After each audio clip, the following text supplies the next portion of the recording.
श्री स्वामी समर्थ. नमस्कार मित्रांनो आणि मैत्रिणींनो, आजच्या व्हिडिओमध्ये आपण बघणार आहोत स्वामींची सेवा केल्याने आपल्याला काय फायदा होतो आणि तारक मंत्राचे पठण केल्याने तुमच्या आयुष्यात काय काय बदल होतात. तुमची जर स्वामींवर भक्ती असेल तर तुम्ही हा व्हिडिओ नक्की बघा. तुम्ही तुमच्या आयुष्यामध्ये खूप कष्ट सोसत असाल, खूप प्रयत्न करून सुद्धा तुम्हाला तुमच्या प्रयत्नांना यश मिळत नसेल, अडथळे अडचणी वाढत असतील,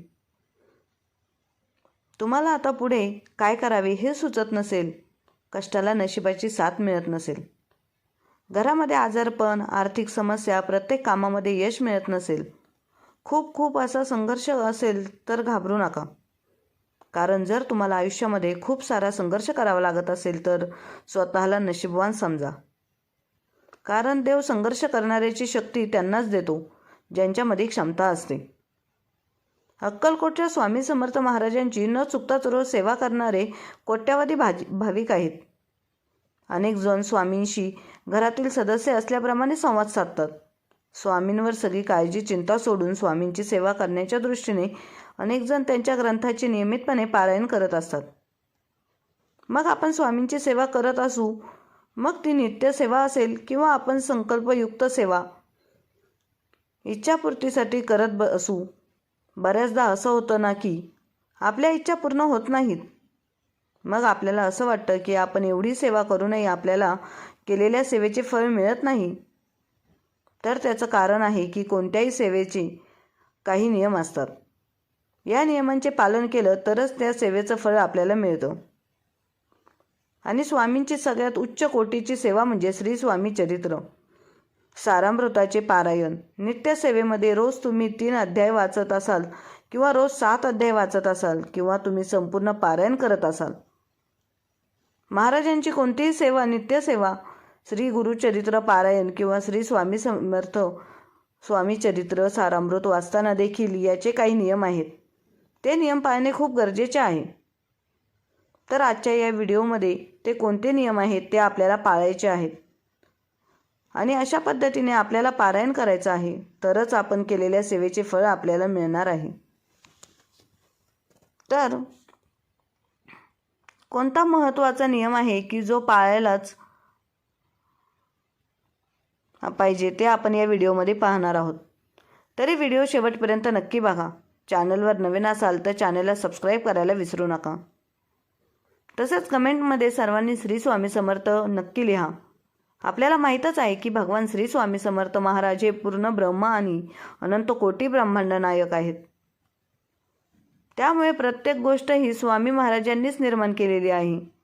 प्रत्येक वस्तूत, प्रत्येक ठिकाणी परमेश्वर आहे असे आपला धर्म आणि संस्कृती सांगते. आपण स्वामी सेवा ही स्वामी महाराजांना सर्व साक्षी सर्वेक्षर मानून करत असतो. तेव्हा स्वामी सेवा करताना स्थळ, काळ आणि वेळेचं कसलेही बंधन आपल्यावरती राहत नाही. परंतु हे जरी जितकं सत्य आहे तितकंच आपल्याला इच्छित कार्यपूर्तीसाठी, इच्छित कार्य पूर्ण होण्यासाठी जर आपल्याला संकल्पयुक्त पारायण करायचे असेल किंवा संकल्पयुक्त एखादी सेवा करायची असेल तर काही नियमांचे पालन हे करावेच लागते. त्याच्यामध्ये एक नियम तुम्ही स्वामी चरित्र सारामृत वाचत असाल तर त्याला सुद्धा लागू पडतो. मग भलेही तुम्ही हे सारामृत संकल्पयुक्त करत आहात किंवा मग तुम्हाला इच्छा नसतानाही, म्हणजेच तुमच्या मनाची काहीतरी इच्छा धरून नाही तर तुम्हाला फक्त स्वामींची सेवा करायची आहे, या कारणाने जर तुम्ही सेवा करायची म्हणून जरी स्वामी चरित्र सारामृत वाचन करत असाल तरी तुम्हाला हा नियम पाळायलाच पाहिजे. तर पहा, आपल्या महाराष्ट्रातील प्रत्येक घरामध्ये, ज्या घरामध्ये स्वामी चरित्र पारायण केलं जातं त्या घरामध्ये हा नियम पाळलाच पाहिजे. जर हा नियम आपल्याला पाळणं शक्य नसेल तर मग आपण हे सारामृताचे वाचन पठण करून काही फायदा होत नाही. हा नियम अत्यंत महत्त्वाचा आहे.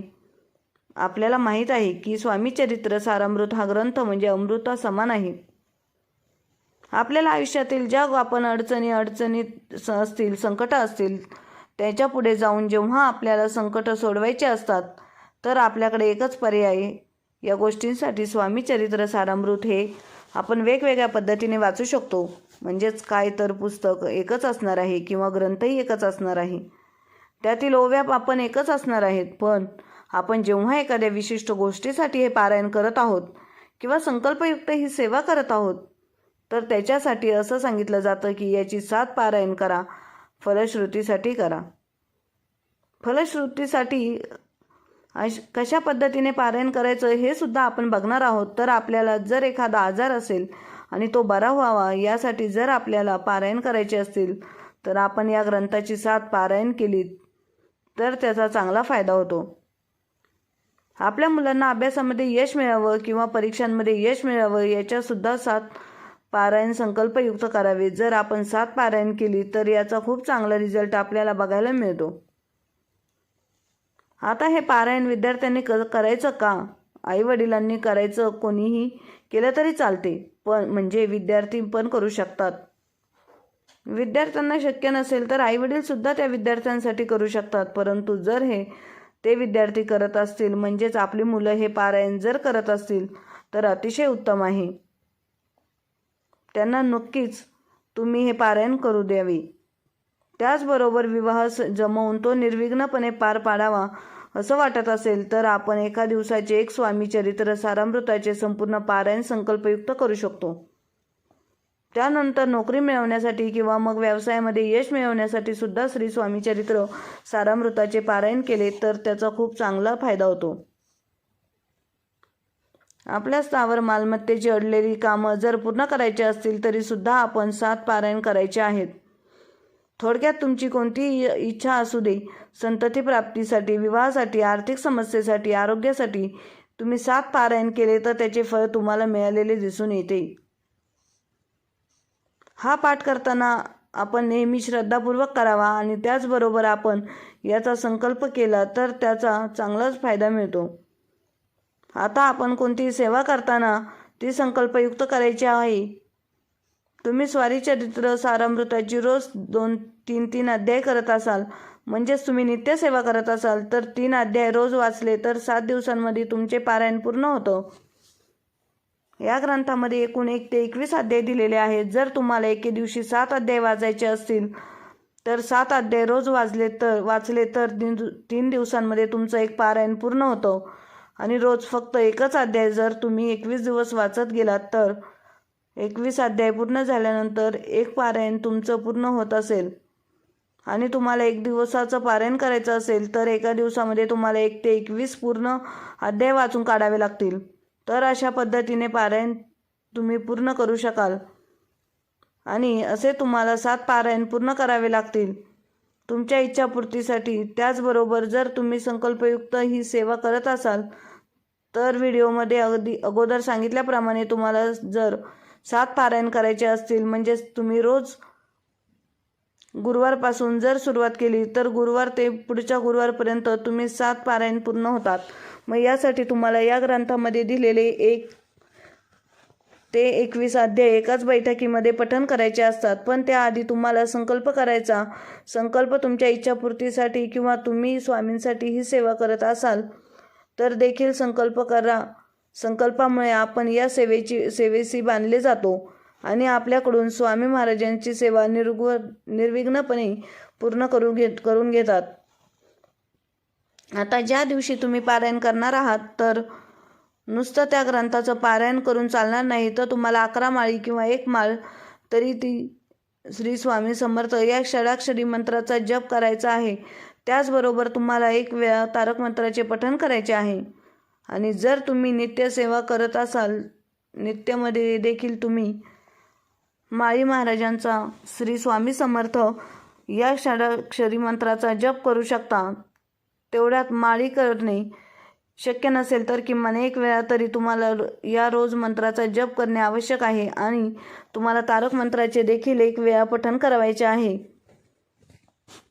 एवढी सेवा तुम्हाला करायची आहे. तुम्ही कोणतीही सेवा करत असाल, संपूर्ण पारायण करत असाल किंवा नित्य सेवा करत असाल तरी देखील तुम्हाला या सेवेसाठी एक नियम पाळणं अत्यंत आवश्यक आहे.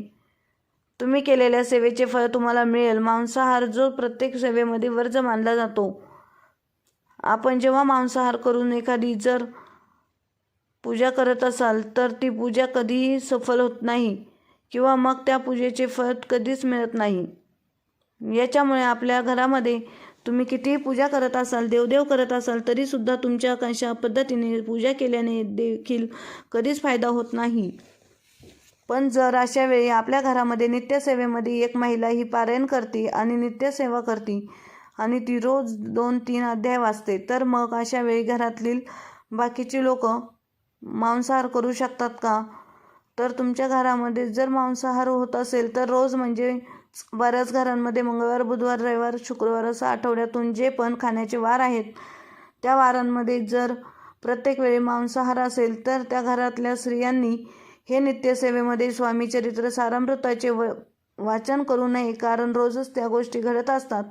स्वामी चरित्र सारामृत कसं वागायचं हा तुम्हाला प्रश्न पडत असेल तर तुम्ही एक दिवस जो असतो तसा आपल्या प्रत्येकाची इच्छा असते की हो आपले दुःख कष्ट दूर व्हावे आणि मग स्वामींच्या आपल्या हातून काहीतरी सेवा व्हावी. आपण हे स्वामी चरित्र सारामृत पठण करायचं आहे किंवा वाचायचं आहे. मग तुम्ही कोणत्या दिवशी वाचू शकाल तर तो दिवस आहे गुरुवारच्या दिवशी तुम्ही पूर्ण स्वामी चरित्र सारामृताचे एक पारायण करू शकता. जर तुमच्या घरामध्ये असं सतत मांसाहार होत असेल आणि तुम्ही 2-3 अध्याय मिळून जर आठवड्यातून एक पारायण करत असेल, आठवड्यातून एक पारायण करत असाल तर त्यापेक्षा तुम्ही एक गुरुवारच्या दिवशी एक पारायण करा. म्हणजे या ग्रंथामध्ये असलेले 1 ते 21 अध्याय या एकाच बैठकीत पठण करा. म्हणजेच तुमच्या मनातील सर्व इच्छा पूर्ण होतील. तुम्हाला पारायण तर करायचं आहे, परंतु आपल्या घरामध्ये मांसाहार पण होता कामा नये. मग अशा वेळी तुम्ही गुरुवारच्या दिवशी घरामध्येच मांसाहार न करता, म्हणजेच घरातल्या बाकीचे लोक खात नसतील तर तुम्ही खात नसाल तरीसुद्धा त्या दिवशी म्हणजेच गुरुवारच्या दिवशी तुम्ही श्री स्वामी समर्थ सारामृताचे पारायण करत असाल, घरात करत आहात, त्या दिवशी तुमच्या घरातील लोकांना खाऊ नका कारण असं सांगा. मग त्या दिवशी मांसाहार पूर्ण वर्ज्य असला पाहिजे. मग तुम्ही त्या दिवशी स्वामी चरित्र सारामृत याचा पाठ जो आहे तो पूर्ण करू शकता. म्हणजेच याच एका पारायण करू शकता. याच्यानंतर रोजच्या घरामध्ये रोज नाही पण कधीतरी 15 दिवसातून एकदा किंवा महिन्यातून एकदा मांसाहार होत असेल तर अशा घरातल्या स्त्री किंवा अशा घरातील कोणत्याही व्यक्ती स्वामी चरित्र सारामृताचे नित्यसेवेमध्ये हे जे पाठ करू शकता.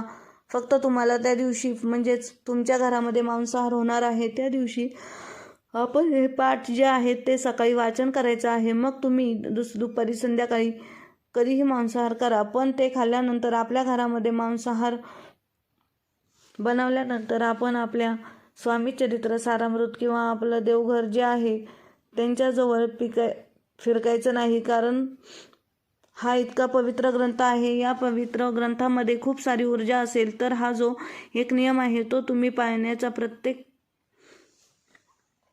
करा, तरच तुम्हाला पूजेचं फळ मिळेल हे किंवा तुमच्या मनातील इच्छा लवकरात लवकर पूर्ण होतील. तसेच पारायण करत असताना तुमचा स्वामींवर पूर्ण विश्वास असावा. तुमच्या मनामध्ये विश्वास सुद्धा श्रद्धा भक्ती असेल तर तुम्ही केलेल्या सेवेचे फळ हे तुम्हाला लवकरात लवकर मिळेल. स्वामी तुमच्या इच्छा लवकर पूर्ण करतील. धन्यवाद.